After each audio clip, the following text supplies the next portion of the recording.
హైదరాబాద్ లోనే the best gastroenterology hospital Ananya hospital Kukatpally. Appointment కై call చేయండి.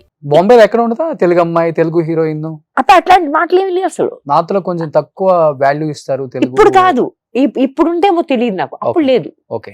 అప్పుడు మాటకు వస్తే నేను మొట్టమొదటిగా థింక్ వెళ్ళిన 4-5 నెలలకి ఎవరో స్క్రీన్ టెస్ట్ ఉందమ్మా ఫలానా 7 బంగ్లోస్ అని వెళ్ళండి అన్నారు. వెళ్ళాను. స్క్రీన్ టెస్ట్ అయింది. ఏదో చీర, అమ్మ చీరలు 2-3 ఉండేవి నా దగ్గర. ఓ చీర కట్టేసుకుని వెళ్ళిపోయి స్క్రీన్ టెస్ట్ చేసి వచ్చాను. ఆ screen test was approved. Punjabi సినిమాలో హీరోయిన్ కింద. ఎటు వచ్చి పంజాబీ అట్లా మాట్లాడేది, నేను చేయను బాబోయ్ అని పారిపోయాను. ఈ రకంగా I didn't have any rejection problems of any kind. Okay. Roles దొరుకుతూనే ఉన్నాయి, but I wanted to wait for that good role. So కేవలం దీని వల్ల స్టార్ హీరోయిన్ అవ్వాల్సిన రామేశ్వరి గారు తెలుగులో అప్పుడు కాదు, కంప్లీట్ గా ఉన్న పెద్ద ప్రొడ్యూసర్స్, డైరెక్టర్స్ వల్ల తొక్కేయబడ్డారని చెప్పొచ్చు. ఏమో మరి కారణం తెలియదు నాకు. I don't know. నేను అనవసరంగా దానికి ఒక కారణం చెప్పి దీని వల్లే జరిగిందా, one of the reason. It could be one of the reasons. అదే కాకుండా బహుశా వాళ్ళ పద్ధతిలో నేను హీరోయిన్ గా లేనేమో. వాళ్ళకి ఒక మోల్డ్ ఉంటుంది కదా, ఇట్లాగా ఈ రకంగా ఉండాలి, ఈ రకంగా బట్టలు వేసుకోవాలి, ఈ రకంగా తిరగాలి, ఈ రకంగా మాట్లాడాలి, ఈ రకంగా అలా పువ్వులు పెట్టుకుని మా సీతా మహాలక్ష్మిలో హీరోయిన్ గా చూపించినప్పుడు చూసారా ఒక గెటప్, ఆ గెటప్ లో దొరగాలేమో బహుశా. నాకు అక్కడ కూడా నాకు తిట్లు పడేవి మా డైరెక్టర్ తోటి. Because I was always in a pair of jeans and shirt, cotton shirt, always. నేను సినిమా చూడడానికి వెళ్ళాను, నేను మా boyfriend who is my husband now.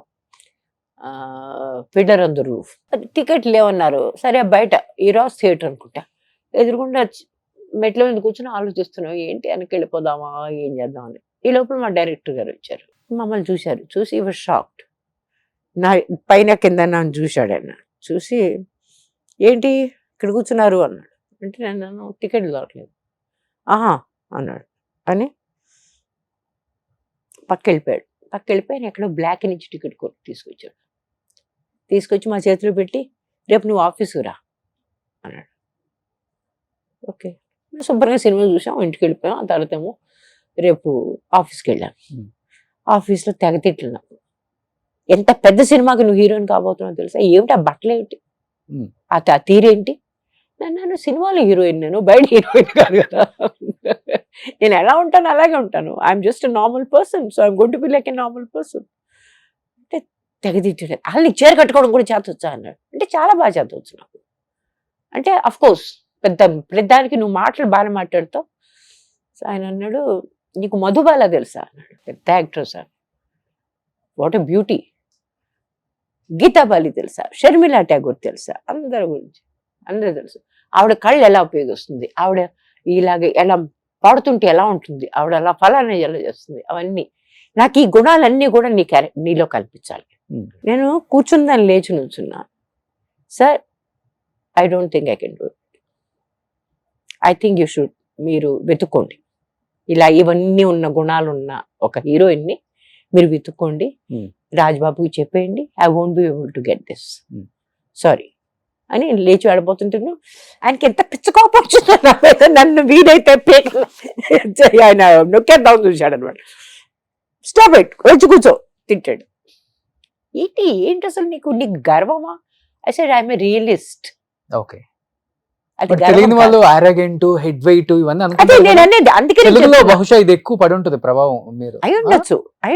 కానీ ఇంత గొడవలు ఇక్కడ ఏం జరగలేదు. అక్కడ అన్ని జరిగినా నన్ను జడ్జ్మెంట్ చేయలేదు, ఇక్కడ ఏం జరగకనని జడ్జ్మెంట్ చేశారు. అది తేడా. అక్కడ అదే డైరెక్టర్ నేను మోస్ట్ ఫేవరెట్ హీరోయిన్. నేను ఇన్ని మాట్లాడినానే, we used to fight every day, ప్రతిరోజు. ఓ రోజైతే ప్రొడ్యూసర్ వచ్చి మీ ఇద్దరికి అస్సలు పట్టలేదంట, డైరెక్టర్ మిమ్మల్ని చాలా ఇబ్బంది పెడుతున్నాడంట అని నాతో ఆయన మాట్లాడితే, no sir, is my best friend. ఆయనతో ప్రపంచంలో అడ్డమైన వస్తువులు ఆయనతో మాట్లాడగలను, because they were involved persons. ఆయనకి తెలియని ఇది లేదు, వస్తువు లేదు.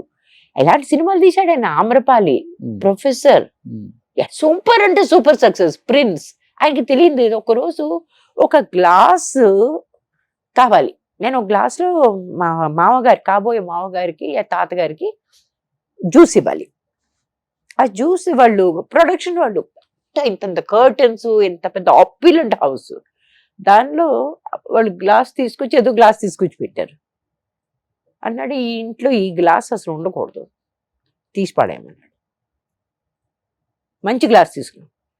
ప్రొడక్షన్ వాళ్ళకి ఆ మంచి గ్లాస్ ఏమిటో అర్థం కాలేదు. షూటింగ్ అయిపోయింది, ఆయన వాళ్ళ ఇంటికి పంపించాడు ఒక మనిషిని.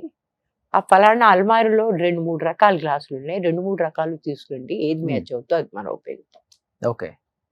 అంటే ప్రాపర్ లెడ్ క్రిస్టల్ చూడ్డానికి అది ఎట్లా సాలిడ్ గ్లాస్ ఉంటుంది చూసారు. గొప్ప వాళ్ళల్లో ఒక 1000 రూపాయల గ్లాసులో నీళ్లు తాగుతారు, అవును. అది మనకు అర్థం కావాలి. అది గొప్ప వాళ్ళకే తెలుస్తుంది, మనకు తెలియదు అది. కానీ ఇలాంటి చిన్న చిన్న విషయాలు కూడా ఆయన అంత కేర్ఫుల్గా ఉండేవాడు. So I learn so much from him. Okay. Suman టీవీలో మీ పర్సనల్ అండ్ బిజినెస్ ప్రమోషన్స్ కోసం కింది నెంబర్కి కాంటాక్ట్ చేయండి.